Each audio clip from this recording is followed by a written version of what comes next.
یہی چاہتے تو میں کر دوں گی. ٹھیک ہے. جب اس کی موت آ گئی, جب وہ مر گیا, جب اس کی روح نکل گئی, اس کی ماں گئی موٹی رسی لائی, پھندا بنایا, اس کے گلے میں ڈالا, اور جیسے گھمانا چاہ رہی تھی کہ اس کے گھر کی دیواریں آواز کرنے لگی, اے خاتون تجھے معلوم نہیں ہے یہ اللہ کا بندہ ہے, اسے اللہ نے بخش دیا ہے, اسے اللہ تعالیٰ نے معاف فرما دیا ہے, تو اس کے گلے میں پھندا مت ڈال, تو اس کے گلے میں رسی نہ ڈال. اللہ تعالیٰ کو عاجزی بھی پسند آتی ہے, اللہ تعالیٰ کو یہ عاجزی بھی پسند آ جاتی ہے. ہر وقت نیک ہو تو کیا ہوا, اللہ کی بارگاہ میں توبہ کرتے رہا کرو, کوئی گناہ نہیں پھر بھی اللہ کی بارگاہ میں فریاد کرتے رہا کرو. ایک انسان تھا, اس نے اپنے بچوں سے کہا تھا, بڑا عام واقعہ ہے مرتے ٹائم, کہ بیٹا جب میں مر جاؤں نا تو میری جنازے کو دفن نہ کرنا, اس کو آگ میں جلا دینا, آگ میں جلانے کے بعد اس کی راکھ جو بچے نا ہواؤں میں اڑا دینا. ان کے بیٹوں نے کہا ٹھیک ہے, اگر ایسے ہی آپ کی آرزو ہے تو میں پوری کر دوں گا. اس کا جب جنازہ, جب وہ اس کی روح نکل گئی, تو مر گیا, تو اس کے بیٹوں نے کیا کیا, اسے جلایا, جلانے کے بعد اس کی جو راکھ تھی اسے ہواؤں میں اڑا دیا. فرشتوں کو اللہ تعالیٰ نے حکم دیا, اس کے جنازے کو, اس کی راکھ کو اکٹھا کیا جائے, اس کا جسم بنایا جائے, اس میں جان ڈالی جائے. اللہ تعالیٰ نے اس میں جان ڈالی اور اس کو تیار کیا, اللہ کے حضور کو کھڑا ہوا.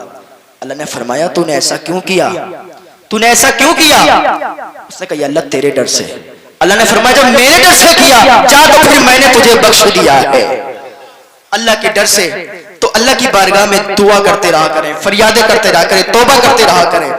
آج دوسروں کی چوکھٹوں پہ جاتے ہیں دعا کروانے کے لیے, میری دعا قبول ہو جائے, میرا کاروبار نہیں چل رہا, جاتے ہیں علماء کے پاس جاتے ہیں.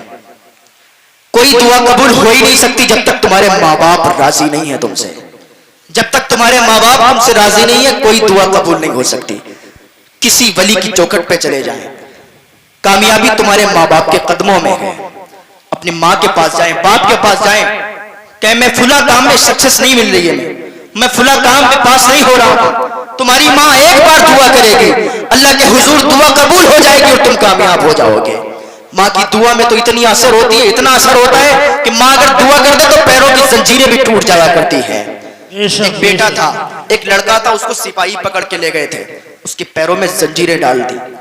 ادھر اس کو سپاہیوں نے قید کیا, ادھر اس کی ماں نے ہاتھ اٹھائے, مولا میرا ایک ہی تو بیٹا ہے, میرا ایک ہی تو سہارا ہے, مولا مجھ سے میرے بیٹے کو نہ چھین, میرا بیٹا جہاں بھی ہو اسے سلامتی کے ساتھ واپس کر دے, میں اپنے بیٹے سے ملنا چاہتے ہوں. اس نے رو رو کے اللہ کی بارگاہ میں فریاد کی, وہ دعا باب اجابت سے ٹکرائی, اس کے پیروں میں جو زنجیریں بندھی ہوئی تھی اس کی زنجیریں ٹوٹ گئی. جیسے اس کی زنجیریں ٹوٹی, سپاہیوں نے دیکھا کہ اتنی شکتی, اتنی طاقت کہ پیروں کی اتنی موٹی زنجیریں توڑ دی. وہ آیا کہ کیا بات ہے, کون سی شکتی ہے تیرے پاس, کون سی طاقت ہے تیرے پاس؟ اس نے کہا میرے پاس تو کوئی شکتی نہیں ہے, میرے پاس تو کوئی طاقت نہیں ہے. کہ پھر تیری زنجیر کیسے ٹوٹ گئی؟ کہ مجھے نہیں معلوم. کہ ٹھیک ہے کوئی بات نہیں. دوسری زنجیر بنائی گئی, دوسری زنجیر اس کے پیروں میں ڈالی گئی, باندھ دیے پیر, اس سے بھی موٹی زنجیر تھی. ادھر اس کی ماں کے ہاتھ اٹھے ہوئے تھے تو کیسے اس کے پیروں میں زنجیر لگ جاتی. وہ ہاتھ اٹھائے تھی, میرے مولا میرے بیٹے کو مجھ سے ملا دے. ادھر وہ دعا کرتی تھی, اس کی دعا باب اجابت سے ٹکراتی تھی, وہ زنجیریں ٹوٹ جایا کرتی تھی. اس نے جو سپاہی تھے نا, انہوں نے راہب کو بلایا, اور بلانے کے بعد کہا دیکھو اس کی زنجیریں کیوں ٹوٹ رہی ہیں. راہب آیا, اس کے پاس گیا, کہا مجھے یہ بتاؤ تمہاری ماں زندہ ہے؟ اس نے کہا الحمدللہ میری ماں زندہ ہے. کہ تو پھر اس کے پیروں میں کوئی زنجیر مت باندھو. کہ کیوں؟ کہ اس کی ماں بھی زندہ ہے. ادھر وہ ہاتھ اٹھاتی ہے دعا کے لیے, وہ دعا باب اجابت سے ٹکراتی ہے اور اس کی دعا فوراً قبول ہوتی ہے, زنجیریں ٹوٹ جایا کرتی ہیں. تو ماں کی دعا میں تو اتنا اثر ہے, ماں کی دعا میں اتنا اثر ہے کہ موت کا فرشتہ بھی واپس چلا جاتا ہے, روح نکلنے والی ہوتی ہے اور ماں دعا کر دیتی ہے تو موت کا فرشتہ وہیں چھوڑ کے اسے چلا جایا کرتا ہے. اللہ تعالیٰ کی بارگاہ میں دعا کرتے رہا کریں, اپنے ماں باپ کی خدمت کرتے رہا کریں, ان کی سیوا کرتے رہا کریں. اپنے ماں باپ کو بالکل تکلیف کبھی مت دینا. اگر روٹھے ہوئے ہو تو آج بھی اپنے ماں باپ کو منا لینا, تمہاری دنیا بھی سمر جائے گی, تمہاری آخرت بھی سمر جائے گی. اور اگر اپنے ماں باپ سے ناراض ہو تو تمہاری دنیا بھی بیکار ہے, تمہاری آخرت بھی بیکار ہے. ایک لڑکا تھا, اس کی موت کا وقت قریب آ گیا, ملک الموت اس کے دروازے پر کھڑے تھے. اس کی بوڑھی ماں تھی, بوڑھی ماں تھی. اس کی ماں نے کہا بیٹا مجھے ایک گلاس پانی لا کے دے دو۔ اس نے ماں کی بات مانی اور ایک گلاس پانی لینے کے لیے چلا گیا۔ ایک گلاس پانی لایا، ماں کو دیا، ماں نے پانی پیا اور ہاتھ اٹھائے اللہ کی بارگاہ میں، اے اللہ میرا ایک ہی بیٹا ہے، میرا یہی سہارا ہے، یا اللہ میرے بیٹے کی عمر لمبی عطا فرما دے۔ موت کا فرشتہ دروازے پر کھڑا ہے، ماں لمبی عمر کی دعا کر رہی ہے، یا اللہ میرے بیٹے کی لمبی عمر عطا فرما دے۔ موت کا فرشتہ دروازے پر کھڑا ہے، اس کی روح نکالنے کے لیے آیا ہے، اللہ کا حکم ہوا کہ چھوڑ دو اسے، اس کی روح اب نہ قبض کرنا، اس کی روح نہ نکالنا، واپس لے آؤ۔ ملک الموت نے کہا اللہ میں تو اس کی جان نکالنے کے لیے آیا ہوں، اس کی روح نکالنے کے لیے آیا ہوں، اس کا ٹائم پورا ہو گیا۔ اللہ نے فرمایا تمہیں معلوم نہیں ہے اس کی ماں نے بھی دعا ہاتھ اٹھائے ہیں، اس کے لیے دعا کی ہے، میں نے اس کی دعا قبول کی، اس کی زندگی لمبی کر دی ہے، اس کی زندگی لمبی کر دی ہے۔ تو ماں کی دعا میں اتنا اثر ہوتا ہے۔ توبہ کرتے رہا کریں اللہ کی بارگاہ میں۔ آپ اگر سچے دل سے توبہ کر لیں گے تو اللہ تعالیٰ آپ کی توبہ کو قبول فرما لے گا۔ اللہ کی بارگاہ میں دعا ہے اللہ نیک عمل کی توفیق عطا فرمائے۔ ایسے شرابیوں نے توبہ کی ہے، اللہ انہیں وقت کا ولی بنا دیتا ہے۔ بڑے بڑے گناہگاروں نے توبہ کی ہے، اللہ نے انہیں وقت کا ولی بنا دیا ہے۔ ہم اور آپ کیا ہیں؟ ہم اور آپ بھی اگر اللہ کی بارگاہ میں سچی توبہ کریں گے تو اللہ ہماری بھی توبہ کو قبول فرمائے گا۔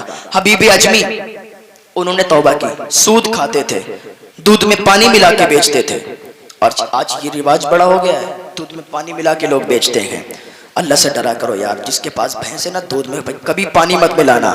سود کھاتے تھے، اللہ نے انہیں ایسے توبہ کی توفیق دی کہ وہ وقت کے ولی بن کے آئے، اور ایسے ولی بنے کہ بڑے بڑے ولی بھی ان کے دربار میں آیا کرتے ہیں، بڑے بڑے ولی بھی ان کے پاس آیا کرتے تھے۔ اللہ نے فضیل بن عیاض اتنے بڑے ڈاکو تھے، اتنے بڑے ڈاکو تھے کہ ان کا نام اگر کوئی لے لیتا نا کسی قافلے میں تو قافلہ تھرا جاتا تھا۔ فضیل بن عیاض بہت بڑے ڈاکو تھے۔ ایک دن جا رہے تھے، ایک قافلہ ادھر سے گزرا، آگے قافلے کے سامنے قافلے والوں نے دیکھا فضیل بن عیاض اکیلے ہی اتنے بڑے کافی تھے، ان کا ڈر کافی تھا۔ جیسے ہی قافلے والوں نے دیکھا واپس چلے گئے، راستہ بدل دیا۔ دوسرا قافلہ آیا، اس میں ایک حافظ صاحب موجود تھے، وہ قرآن کی تلاوت کر رہے تھے، قرآن کی تلاوت کر رہے تھے کہ فضیل بن عیاض کے دل میں وہ تلاوت اتر گئی، اور قرآن کی آیت ان کے دل میں اتر گئی، اور فوراً وہ اس قافلے کی طرف بڑھے۔ قافلے والوں نے دیکھا، واپسی کا رخ لیا، واپس ہونے کے لیے جیسے ہی بڑھے فضیل بن عیاض نے کہا کہ رک جاؤ، تم میں حافظ ہے، کسی نے ایک قرآن کی تلاوت کی ہے، کون ہے وہ جس نے کی تھی؟ کہ میں ہوں، کہ جاؤ آج سے میں توبہ کرتا ہوں، اللہ میری توبہ کا قبول فرما لے۔ اسی دن سے انہوں نے توبہ کی، اللہ نے اتنا بڑا انہوں بلی بنا دیا وقت کا کہ وقت کے بلی بھی ان کے پاس آیا کرتے تھے۔ تو بس توبہ کیا کریں اللہ کی بارگاہ میں، سچی توبہ کریں، اللہ تعالیٰ معاف فرما دیتا ہے۔ اگر سچی توبہ کریں گے اللہ معاف فرمانے والا ہے، اللہ معاف فرما دے گا۔ اور ایک انسان تھا جھوٹا ورد کیا کرتا تھا، جب جھوٹ میں اتنی طاقت ہو سکتی ہے تو سچ میں کتنی طاقت ہوگی۔ جھوٹا ورد کیا کرتا تھا اللہ اللہ کا، لوگوں کو دکھانے کے لیے، کس لیے؟ وہ ایک بادشاہ کا وزیر تھا۔ ایک دن بادشاہ سے بحث ہو گئی، بادشاہ نے کہا تو جس بھیس میں بھی چلا جائے نا، تو کوئی بھی حلیہ بدل لے، میں تجھے پہچان لوں گا۔ اس نے کہا اچھا پہچان لو گے؟ وزیر نے کہا ٹھیک ہے، میں اپنا حلیہ چینج کر لوں گا، 1 سال کے بعد آپ سے ملاقات کروں گا، 1 سال کے بعد ملوں گا، اگر تم نے پہچان لیا تب تک کوئی بات نہیں ہے، اور اگر پہچان نہ پایا تو مجھے اپنی ساری سلطنت دے دینا، اپنی بادشاہی میرے نام کر دینا۔ بادشاہ نے کہا ٹھیک ہے، بحث ہو گئی، اس نے لکھ لیا، کاغذ پر لکھوا لیا کہ ٹھیک ہے پوری سلطنت تیرے نام کر دوں گا۔ اب 1 سال کے لیے چلا گیا، جانے کے بعد ایک اونچی ٹیلے پر جنگل میں بیٹھ گیا جا کے، اور کچھ دن وہاں پر بیٹھا رہا۔ ادھر سے جو بھی قافلہ گزرتا اللہ اللہ اللہ اللہ اللہ اللہ کا ذکر کرتا تھا، اللہ اللہ کا ورد کرتا تھا۔ کوئی قافلہ گزرتا وہ اللہ اللہ کا ذکر کرنے لگتا۔ اب یہاں تک کہ وہ مشہور ہونے لگا، لوگ کہتے بڑا اچھا ولی ہے، ہر وقت اللہ اللہ کا ذکر کرتا رہتا ہے، ہر وقت اللہ اللہ اس کی زبان پر رہتا ہے۔ وہ اللہ اللہ کرتا تھا، اس کو کسی کو کیا معلوم ہے یار، یہ جب کوئی ادھر سے نکلتا ہے تب وہ اللہ اللہ کا ذکر کرتا ہے۔ 1 سال ہونے کو آئی، لوگ اس کے پاس آنے لگے، ہجوم لگنے لگا۔ اب وہ اس کی زبان میں بھی اتنی تاثیر ہو گئی کہ کسی کے لیے بھی اگر دعا کر دیتا تو وہ دعا قبول ہو جایا کرتی تھی۔ لوگ اس کے پاس آنے لگے، لوگوں کی بھیڑ جمع ہونے لگی۔ وقت کے بادشاہ کو بھی معلوم چلا کہ ایک ایسا اللہ والا آیا ہے کہ لوگوں کو اگر وہ کچھ بھی دے دیتا ہے، لوگوں کے لیے دعا کر دیتا ہے تو لوگوں کے حق میں وہ دعا قبول ہو جایا کرتی ہے۔ میں آخری بات کہہ کے گزر رہا ہوں کیونکہ ٹائم زیادہ ہو رہا ہے، مفتی صاحب کو بھی خطاب کرنا ہے۔ وہ اللہ اللہ کرتا تھا تو بادشاہ کو پتا چلا. بادشاہ آیا اس کے دربار میں. آنے کے بعد زمین پر بیٹھ گیا. وہ کرسی کے اوپر بیٹھا تھا, بادشاہ کے زمین پر بیٹھ گیا. بادشاہ نے اسے پہچان نہیں پایا کہ میرا وزیر ہے. بڑے بڑے بال کر لیے تھے, بڑی بڑی داڑھی کر لی تھی, ہر وقت اللہ اللہ اللہ اللہ کرتا تھا. بادشاہ جیسے ہی آیا, زمین پر بیٹھا, وہ کرسی سے کھڑا ہو گیا. کہا بادشاہ تو نے مجھے پہچان نہیں پایا.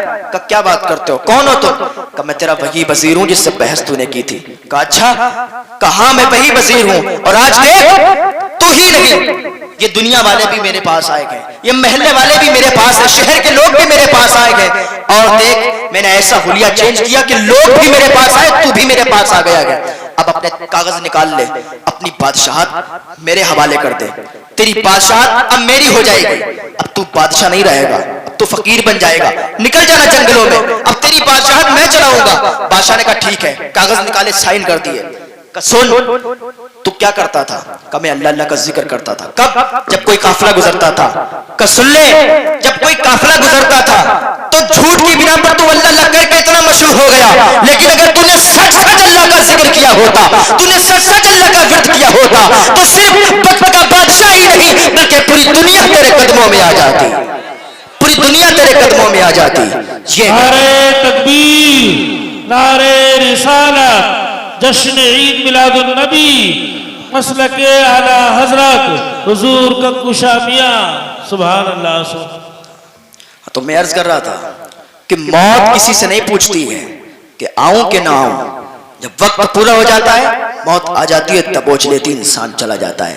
ابھی عبداللہ صاحب تھے, فلاں صاحب تھے, فلاں صاحب تھے, لیکن جیسے ہی موت کا فرشتہ آتا ہے, موت آتی ہے, انسان پھر عبداللہ نہیں رہتا ہے, پھر وہ میت ہو جاتا ہے. پھر انسان یہ نہیں کہتا ہے وہ عبداللہ کا جنازہ ادھر لاؤ, پھر کہتا میت کدھر ہے, جنازہ کدھر ہے, وہ جنازے کو مٹی دو, اس کو قبر میں دفن کرو. یہ ساری باتیں ہو جاتی ہیں, اس کا نام بھی بدل جاتا ہے, نام کے سامنے مرحوم لگ جاتا ہے.